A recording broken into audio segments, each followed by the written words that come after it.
Challenger space shuttle की launch से सिर्फ एक रात पहले नासा के इंजीनियर बॉब एबलिंग अपने घर आए और इंतहाई दुखजदा लहजे में अपनी बीवी को कहा कि कल सुबह ये शटल फटने वाली है। अगली सुबह 28 जनवरी 1986 को सुबह के 11:40 पर स्पेस शटल को लॉन्च किया गया। हवा में लिफ्ट होने के 73 सेकंड्स के बाद वही हुआ जिसकी प्रिडिक्शन इंजीनियर बॉब एबलिंग ने की थी। स्पेस शटल फटकर टुकड़ों में बट गई और देखते ही देखते आग बगोला होकर जमीन पे आ गिरी। पर सवाल यह है कि उस रात ऐसा क्या हुआ था जो बॉब एबलिंग इस हादसे के बारे में इतना यकीन से कह रहे थे। चैलेंजर स्पेस शटल डिजास्टर क्यों और कैसे पेश आया और इसका असल जिम्मेदार कौन था? नाजरीन, ये मंजर पूरी दुनिया लाइव ब्रॉडकास्ट पे देख रही थी जब चैलेंजर आसमान में फटकर एक फायर बॉल बना और नीचे ओशन में आकर गायब हो गया। ये ना सिर्फ नासा और अमेरिका के लिए बहुत बड़ा नुकसान था, बल्कि इस दिल दहला देने वाले वाक़े ने पूरी दुनिया को सोग में धकेल दिया। चैलेंजर 7 लोगों को स्पेस में लेकर जा रहा था, जिनकी कुर्बानी को दुनिया आज भी नहीं भूल पाई। चैलेंजर को असल में 1975 में स्पेस शटल प्रोग्राम की एक टेस्ट सर्विस के लिए बनाया गया था, लेकिन फिर 1979 में चैलेंजर को एक एक्चुअल स्पेस क्राफ्ट में बदल दिया गया। इसको पहली बार 1983 में दुनिया की पहली फ्री स्पेस वॉक के लिए लॉन्च किया गया था। ना सिर्फ इतना, बल्कि यही वो शटल थी जो अमेरिका की पहली खातून एस्ट्रोनॉट को भी स्पेस में लेकर गई थी। लेकिन इस मिशन में चैलेंजर को पहले से भी ज्यादा अटेंशन मिल रही थी, क्योंकि इसमें एक हिस्ट्री की टीचर भी मौजूद थी। 37 साला Krista Mikoloff US state New Hampshire में एक स्कूल टीचर थी, जिनको नासा की तरफ से स्पेस में जाने के लिए सेलेक्ट किया गया था।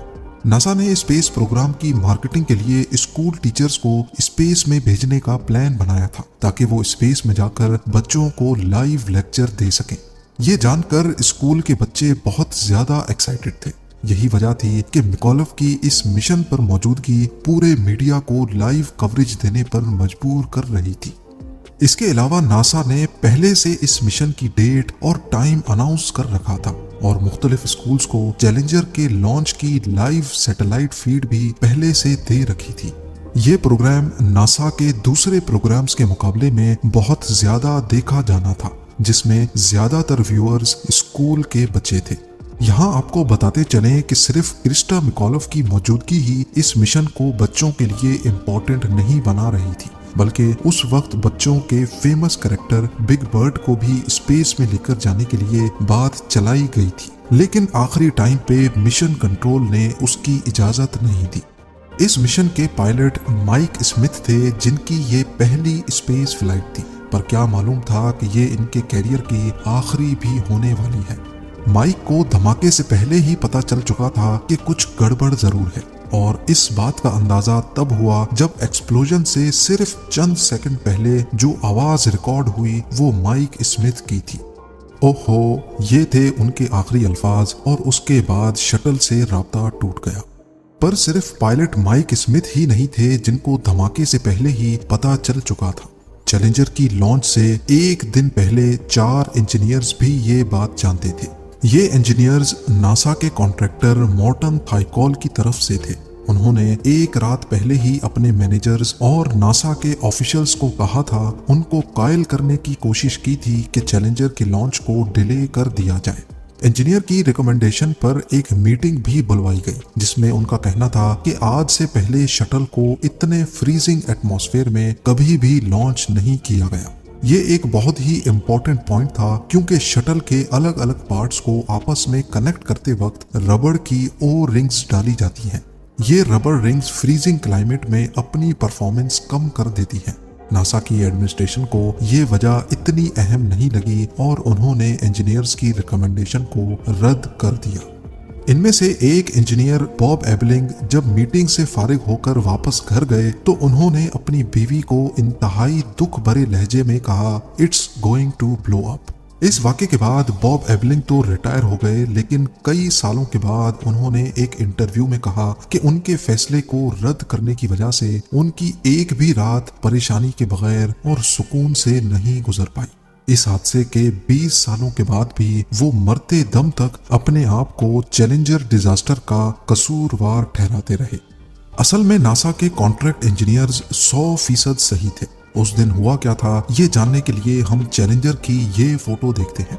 ये जो प्लेन की तरह दिखता है, इसको स्पेस शटल कहते हैं। ये किसी नॉर्मल जहाज की तरह फ्लाई कर सकता है और लैंड भी इसी तरह से करता है, लेकिन स्पेस में जाने के लिए बहुत ज्यादा थ्रस्ट चाहिए होता है। और ज्यादा थ्रस्ट का मतलब है कि ज्यादा फ्यूल भी जलेगा। ज्यादा फ्यूल स्टोर करने के लिए ये ऑरेंज ब्राउन कलर का टैंक इसके साथ अटैच्ड होता है। इसमें नॉर्मली ऑक्सीजन और लिक्विड हाइड्रोजन होता है। क्योंकि स्पेस में ऑक्सीजन तो होता नहीं, इसीलिए लिक्विड हाइड्रोजन को बर्न करने के लिए ऑक्सीजन भी इसी में होता है।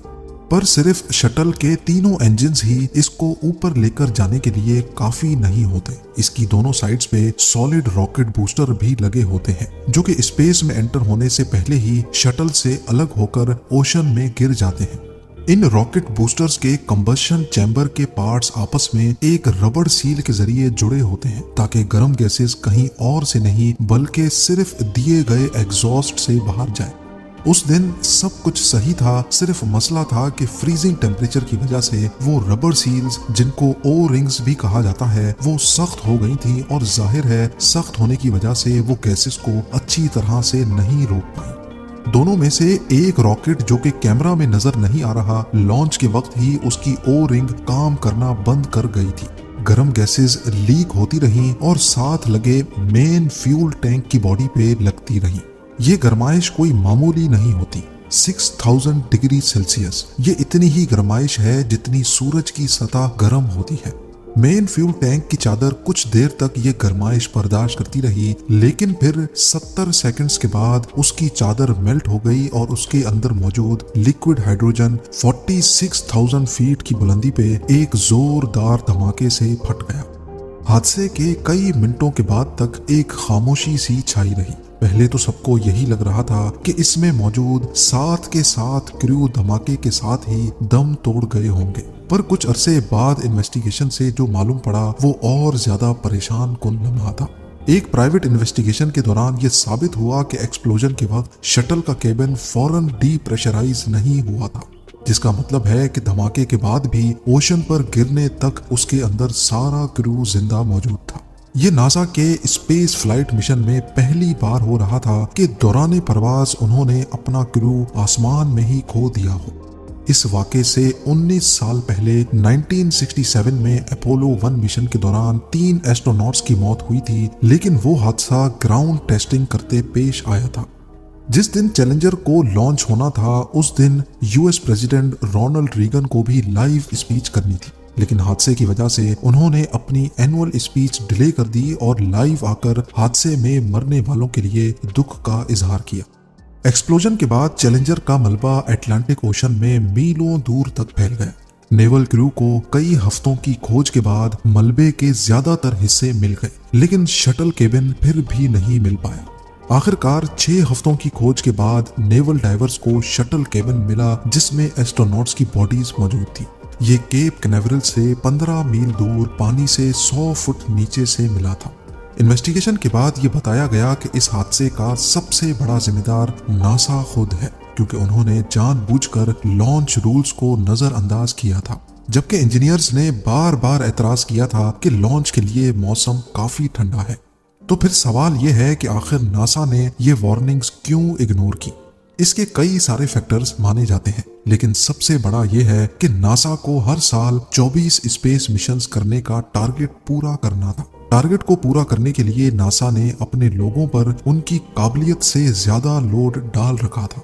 एक्सप्लोजन के बाद अगले 3 सालों तक नासा ने अपने तमाम स्पेस प्रोग्राम्स सस्पेंड कर दिए और इस दौरान नासा में बहुत चेंजेस की गई, जिसमें सेफ्टी के लिए प्रेसिडेंशियल पैनल भी बनाया गया। इस पैनल को रॉजर्स कमीशन का नाम दिया गया, जिसमें स्पेस मिशन के जाने माने नाम नील आर्मस्ट्रॉन्ग और सैली राइड को भी शामिल किया गया। इस कमीशन का काम था कि चैलेंजर डिजास्टर की तरह अगली बार कोई और हादसा ना होने पाए। चैलेंजर का मलबा अगले कई सालों तक मुख्तलिफ बीचेस पर तैर कर आता रहा, लेकिन एक चीज ऐसी थी जो इस हौलनाक हादसे में पूरी तरह से बच गई, और वो था ये सॉकर बॉल। चैलेंजर में मौजूद क्रू मेंबर एलिसन ओनिजुका को उनकी बेटी ने अपनी सॉकर बॉल गुड लक के तौर पे दी थी। ये बॉल उन्होंने अपने केबिन के लॉकर में एक काले बैग में रखी हुई थी। मौजूदा तौर पे हादसे में ये सॉकर बॉल बच गई जो सर्च पार्टी को सही सलामत मिल गई। ये बॉल एलिसन की बेटी को वापस कर दी गई। चैलेंजर की याद में इस बॉल को स्कूल में ही डिस्प्ले करके रख दिया गया। इस वाक़े के 30 सालों के बाद एस्ट्रोनॉट शेन किम्ब्रो ने इंटरनेशनल स्पेस स्टेशन जाने से पहले ये बॉल स्कूल से ली और उसको अपने साथ ISS ले गए। 2017 में उन्होंने इंटरनेशनल स्पेस स्टेशन से ही एक इमोशनल फोटो ट्वीट की जिसमें वही सॉकर बॉल जीरो ग्रेविटी में तैर रही थी जो 30 साल पहले हादसे की वजह से स्पेस में नहीं जा पाई थी। उम्मीद आप लोग भरपूर लाइक और शेयर करेंगे। आप लोगों के प्यार भरे कमेंट्स का बेहद शुक्रिया। मिलते हैं अगली शानदार वीडियो में।